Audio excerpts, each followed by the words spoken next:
Bonjour à tous et bienvenue chez Claudia, bienvenue dans mon univers. C'est un numéro très spécial. Je reçois aujourd'hui Aminata Sonko dans le cadre des universités d'été à Oslo en Norvège. Ziana TV a fait le déplacement. C'est une femme qui est de caractère, c'est une femme qui est donc la porte-parole des sans-voix, des femmes et des enfants. Aminata, bonjour. Bonjour Claudia. Comment vas-tu? Ça va, et toi? Ça va très bien. Alors, le déplacement Paris-Lyon, Norvège, ça n'a pas été trop difficile? Non, j'ai l'habitude de voyager et je sais que tu es venue en Scandinavie, mais en Suède. Et là, c'est la première fois que je vais en Norvège. C'est vrai qu'il fait un peu froid, mais ça a été. C'était assez rapide. D'accord. Et donc, c'est dans le cadre des universités d'été de la diaspora congolaise. Tu es d'origine sénégalaise, je le sache. Et alors, congolaise Alors, il faut savoir, c'est vrai qu'on me pose toujours la question, et certains diront on n'est jamais prophète dans son pays. Et il faut savoir que j'ai découvert l'Afrique par le Congo. Et le Congo, je dis souvent, c'est mon deuxième pays, puisque la personne qui m'a impliquée dans cet univers humanitaire et qui m'a donné cette envie, cette passion pour l'Afrique est d'origine congolaise. Ah, c'est bon à savoir. Je peux savoir connaître ton parcours parce que tu es en même temps une femme politique et en même temps avocate. Comment arrives-tu à concilier les deux? Alors c'est vrai que c'est pas évident de concilier les deux.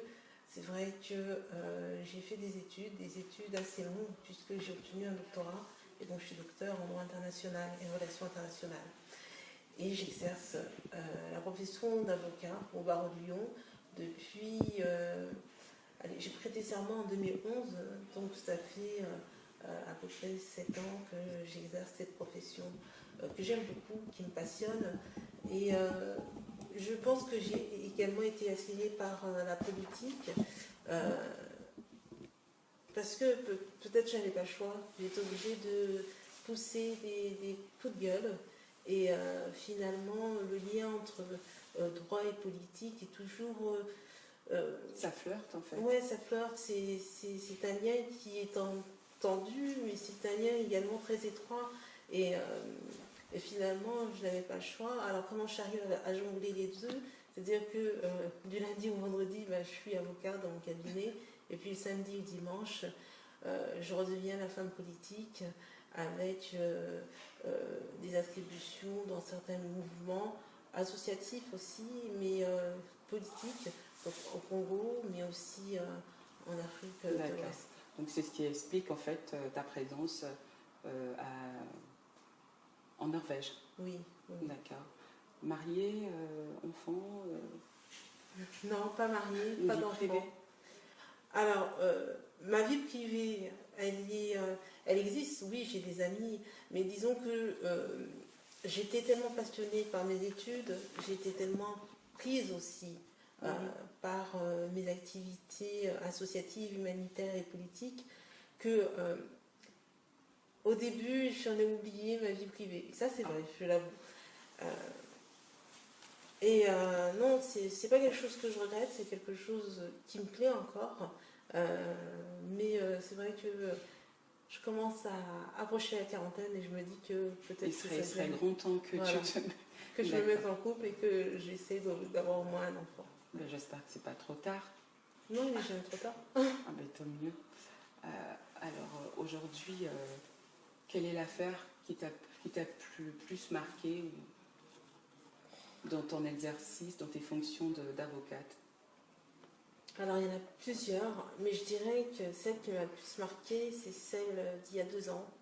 C'était au mois de juillet. On m'appelle à mon cabinet et puis une amie journaliste qui me dit: Aminata, est-ce que tu as vu cette jeune fille en Arabie Saoudite qui est détenue pour avoir assassiné sa patronne? Et je dis oui, j'en ai entendu parler. Et elle me dit: mais est-ce que ça t'intéresse de prendre cette affaire? Et donc elle m'a mise en lien avec la famille, et c'est vrai que c'est l'affaire qui m'a le plus marquée parce que à la fois c'est une affaire difficile. C'est une affaire douloureuse pour la famille et également pour cette jeune fille. Et puis c'est une affaire éminemment diplomatique, mais aussi très, très difficile à gérer, puisque finalement j'ai lu ce dossier, mais on l'a vite enlevé, puisque... Alors il y a un décret royal qui interdit aux avocats étrangers, enfin certains avocats étrangers, parce que après j'ai appris par d'autres confrères, notamment des confrères mauritaniens, qu'eux avaient le droit d'aller plaider en Arabie Saoudite. Mais c'est vrai que les avocats sénégalais ou les avocats français n'ont plus le droit de prendre des dossiers concernant, en tous les cas, des personnes incarcérées ou qui ont des litiges sur le sol saoudien. Donc c'est vraiment quelque chose qui m'a marqué, quelque chose qui m'a frustrée, qui continue de me frustrer encore. Et je me bats encore. Je me bats encore, mais différemment. C'est-à-dire que je ne me bats plus au niveau de la justice, puisque je considère qu'il n'y a pas eu de justice dans ce dossier, mais je me bats plus au niveau politique, diplomatique, et j'essaye de faire entendre ma voix. Ah ben, tant mieux. Et faire entendre ta voix, donc j'entends par là, tu te bats également pour des causes perdues.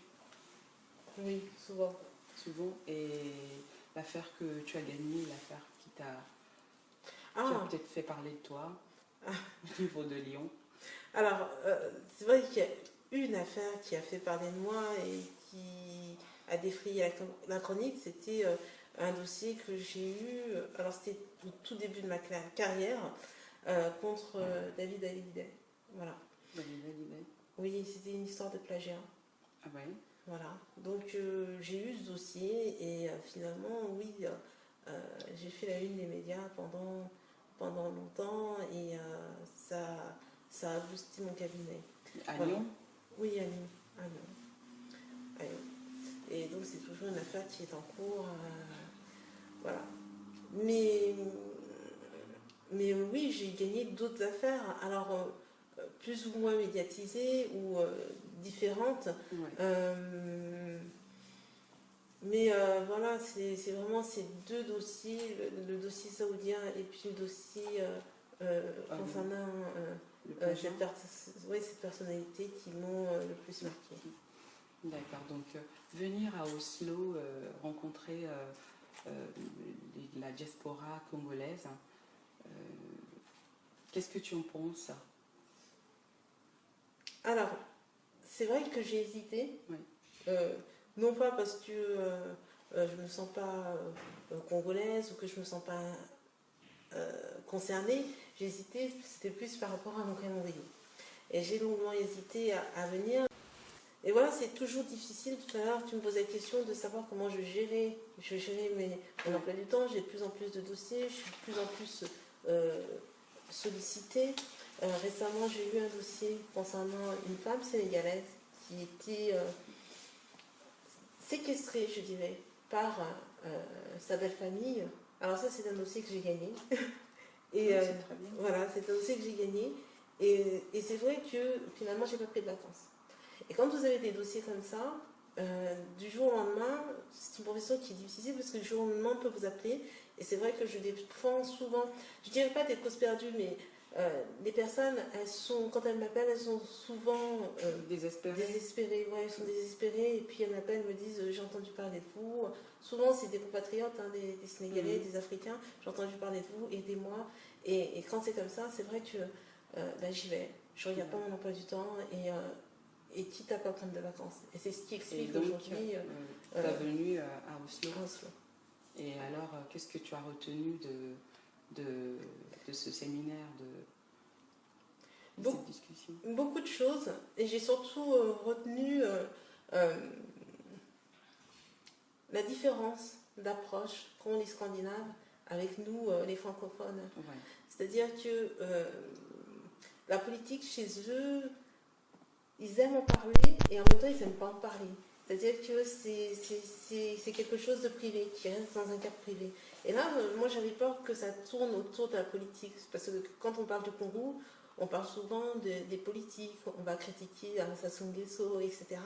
Et c'est vrai qu'on a toujours cette appréhension-là. Et là, j'ai trouvé que c'était vraiment très constructif. Très constructif. Oui, on a trouvé des solutions, on a parlé de solutions, on n'était pas là, c'était pas un comptoir de café, on n'était pas à salon de thé, et vraiment cette approche qu'ont les Scandinaves, en tous les cas les pays du Nord, généralement, c'est une approche pragmatique et c'est quelque chose qui me plaît. Et c'est vrai que j'aime venir en Scandinavie parce que l'approche est différente et parce qu'on repart toujours avec de nouvelles idées dans son sac, avec une nouvelle vision. Et là, je repars plein d'espoir pour l'Afrique et plein d'espoir pour le Congo aussi.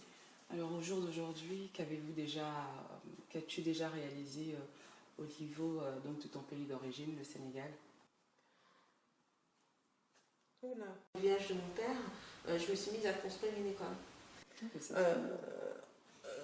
Ensuite, alors on a mobilisé des fonds pour pouvoir également équiper, alors à notre niveau, par du matériel médical, un dispensaire. Alors là, j'étais étudiante. Et puis, à l'âge de 26 ans, je me dis, je faisais toujours mes études de droit, mais je préparais une thèse. Et puis, en même temps, je me disais, bon, je vais être avocate, mais peut-être dans un an, dans 2 ans. Entre-temps, je pars au Sénégal et puis je voulais créer ma boîte de consultant. Parce que je suis quelqu'un de très entreprenante et puis je peux pas rester très ambitieuse. Très ambitieuse. Puis je me dis, bon, si je suis avocate, tant mieux. Si je ne le suis pas, tant pis. Mais en tout cas, pour le moment, je vais au Sénégal et je vois ce que je peux faire et ce pourquoi je peux contribuer. Et donc, j'approche les maires, l'association des maires du Sénégal. Je rencontre plusieurs maires et puis je leur propose qu'on travaille ensemble. Pour la mise en place de projets générateurs de revenus. Donc on a travaillé sur un projet artisanal avec des investisseurs suisses notamment. Bon, ça n'a pas été totalement facile parce qu'après il y a tout un système que je ne maîtrisais pas. Un système un peu sournois de corruption que moi je ne maîtrisais pas à mon âge. J'avais la vingtaine et je ne comprenais pas encore les codes. Après, je les ai compris et c'est vrai que maintenant, quand je viens de manière plus subtile, c'est-à-dire que je fais les choses sans peut-être dire que c'est moi qui les fais, de manière... C'est peut-être la meilleure façon de manière plus subtile, sans que... Et puis, il y a beaucoup de récupération médiatique, récupération étatique, récupération politique. Voilà. La dernière réalisation que j'ai faite, peut-être pour le Sénégal, c'est que j'ai envoyé une lettre ouverte au président. Voilà. Et ça, c'est vraiment aujourd'hui, c'est plus je me lance plus dans une forme de porte-voix. C'est-à-dire que je prends ma plume, j'écris, je dénonce. Non pas pour dénoncer, non pas pour critiquer, mais pour essayer de construire. Et là, j'avais dénoncé le fait qu'il y avait en fait au Sénégal un projet visant à remettre une loi promulguant la peine de mort. Et moi qui avais ce dossier de cette femme en Arabie Saoudite, je dit au président de la République comment vous pouvez remettre ça sur la table et laisser voter une telle loi, alors que moi je suis en train de défendre une Sénégalaise à l'étranger. Comment voulez-vous que je défende une Sénégalaise alors sachant que vous voulez rétablir la peine de mort. Alors lui, il ne m'a pas répondu. C'est son cabinet, je suppose. Oui, c'est son conseiller spécial depuis Paris qui m'a répondu et qui m'a donné raison. Et c'est vrai qu'on a un petit peu étouffé l'affaire. Donc ça, c'est une très belle victoire. C'est ce que je fais, en tout cas, pour le Sénégal. Maintenant, ce que j'ai fait aussi pour la diaspora, c'est que je prends aussi ma plume. J'ai écrit à François Fillon récemment, il y a 2 ans, quand il a eu cet écart de langage concernant la colonisation. Je lui dis que pour moi, la colonisation n'était pas que positive. Et on ne pouvait pas voir, en tout cas, dans une forme de domination de l'homme par l'homme, une forme de positivité. Alors il m'a répondu.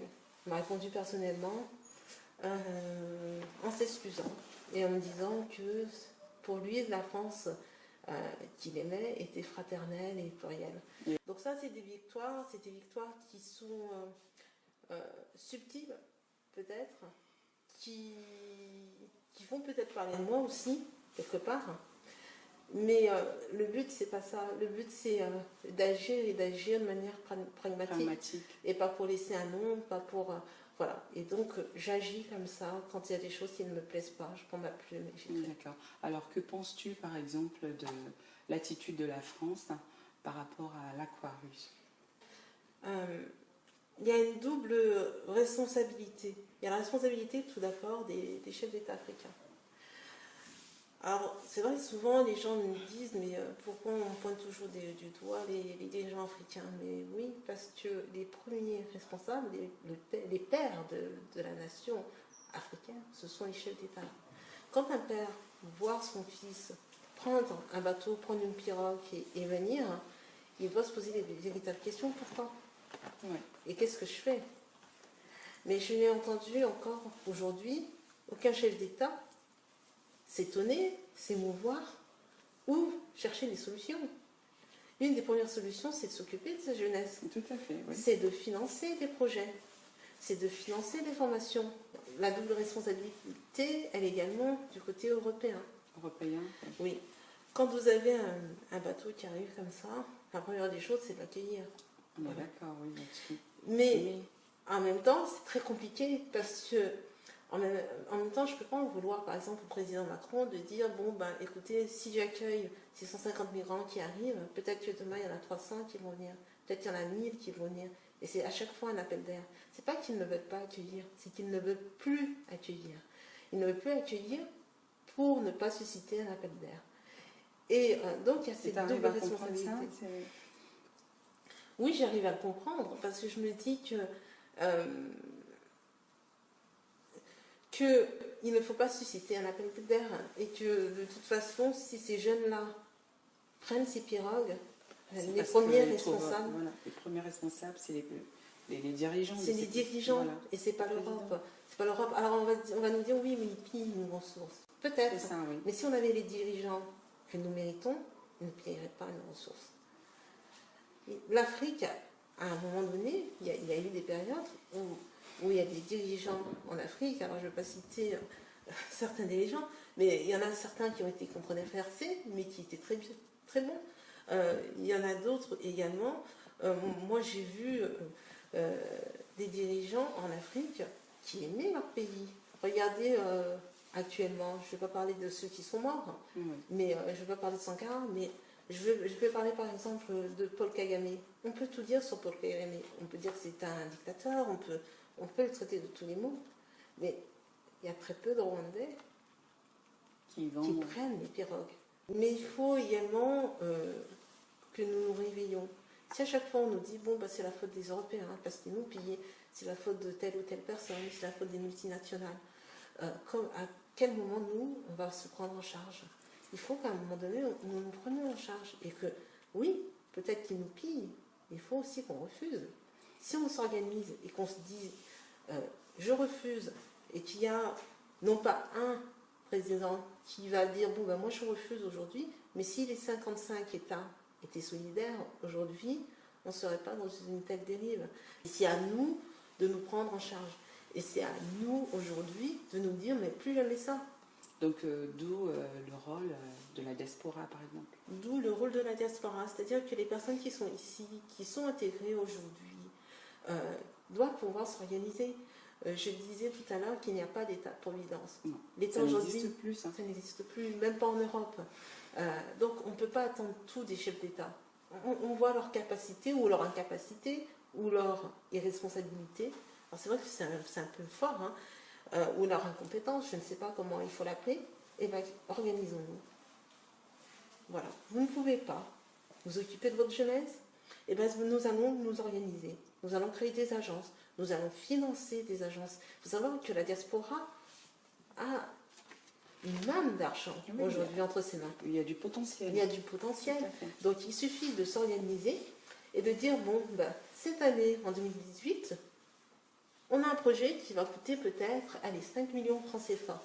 Et bien, on suscite, on mobilise les personnes de la diaspora pour financer un projet visant à former les jeunes de banlieue. Hein. à Dakar ou à Pointe-Nord, etc. Et ça, c'est possible. Il y a des startups aujourd'hui, il y a beaucoup de jeunes dans les banlieues qui créent des projets, mais il n'y a personne qui les médiatise, il n'y a personne qui les finance, et il n'y a personne surtout qui est intéressé par ces jeunes-là. Donc ces jeunes-là se sentent délaissés. Il y a ces jeunes-là, il y a aussi d'autres jeunes qui malheureusement n'ont pas pu poursuivre des études et n'ont pas eu accès à une formation. Donc aujourd'hui, ils se sentent désœuvrés et ils ne savent plus quoi faire. Leur seule porte de sortie, c'est l'immigration. C'est l'exil. Oui. C'est l'exil. Si tout le monde part, qui va construire le Congo ou qui va construire le Sénégal, qui va construire le Cameroun, qui va construire l'Angola? Personne. Et ça, c'est pas, en tous les cas, moi, c'est pas le rêve que je veux pour l'Afrique, pour les générations futures. Je veux qu'elles se construisent, je veux qu'elles aient un destin, je veux que l'Afrique devienne un paradis, je veux que l'Afrique devienne un Eldorado. Et je dis souvent aux jeunes au Sénégal, mais construisez votre propre Eldorado. Alors vous avez l'impression que moi j'ai construit mon Eldorado en France, mais on ne m'a pas donné tout sur un plateau d'argent. Vous pouvez construire votre Eldorado partout où vous vous trouvez sur le monde. Peut-être que j'aurais été la même personne, j'aurais été avocate au Sénégal et j'aurais construit mon Eldorado au Sénégal. Donc là où vous vous trouvez, Ouais. il est possible de construire votre Eldorado. Voilà, donc l'Afrique, un paradis, c'est un message d'espoir. Oui. On va faire un petit quiz. T'es prête? Oui. Alors, Macky Sall ou Macron? Macron. Pourquoi Macron? Je pense, alors certains m'en voudront sûrement, qu'il a les mains moins sales que Macky Sall. Oh, là tu vas un peu fort là. C'est ma façon de voir les choses. En tous les cas, les Français ne prennent pas des pirogues pour aller au Sénégal. Quand je vois que le maire de Dakar est en prison, quand je vois que Barthélémy Diaz, le maire de Mermoz, est en prison, quand je vois qu'il n'y a pas de liberté d'expression, qu'une personne qui vivait aux États-Unis a été extradée et qu'elle est actuellement en prison au Sénégal, détenue sous des conditions qu'on ne connaît pas, qu'il n'y a plus de transparence, qu'il n'y a pas de liberté d'expression, je ne peux pas choisir Macky Sall. Le Congo ou la Côte d'Ivoire? La Côte d'Ivoire. Pourquoi ce choix? Malheureusement, parce que la Côte d'Ivoire est aujourd'hui, heureusement pour elle, le premier pays en termes économiques francophone au niveau de l'Afrique de l'Ouest. Quand vous allez en Côte d'Ivoire, vous avez ce qu'on appelle un tramway, enfin un métro. Vous avez des infrastructures en Côte d'Ivoire. Vous avez de tout à l'égout en Côte d'Ivoire, malheureusement. Vous avez des choses qui ne vont pas en Côte d'Ivoire, oui.